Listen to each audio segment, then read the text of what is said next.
Hello and welcome to Hello and welcome. Are you doing it? No, are you sure? Well, I can. No, that's. Are you sure? No, you do it. Okay, you do it. You do it. Welcome to this week's What Are We Talking About This Week section with John. I'm John. Hello. This week our topic is prophesying Jesus, Isaiah.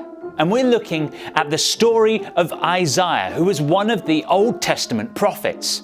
In particular, today we're looking at chapter 9 in the book of Isaiah. In this word from God that Isaiah received, there is a message of hope.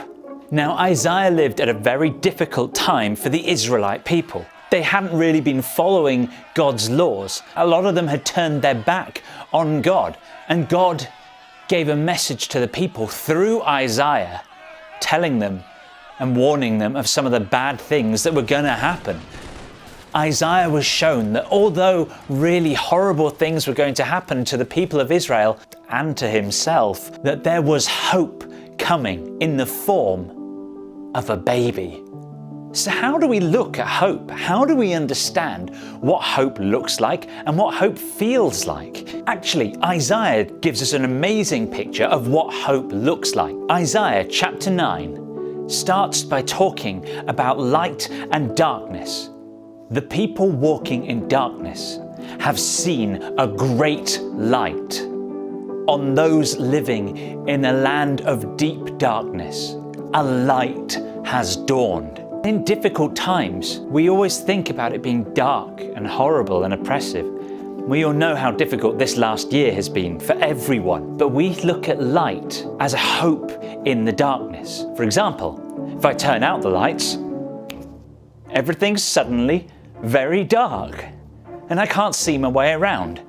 I'm a little bit scared in the dark. I don't know what else could be here. Who knows what could be behind me? Or in front of me for that matter. But if I turn on a light, suddenly things aren't as scary anymore.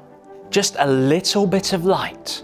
This tiny light bulb gives me enough light not to be afraid anymore. In the same way, just a little bit of hope can be incredibly important in a time of great difficulty. Now, the hope that Isaiah is talking about is Jesus. Jesus was the hope of the world, a world that had gone very wrong. And Isaiah knew that things were going to get a lot worse. But at the end, there would be hope in Jesus, a way for God to bring his people back to him. And that was the hope that Jesus brought. And that is the hope that Isaiah has. Jesus is hope, and Jesus is the light in the darkness.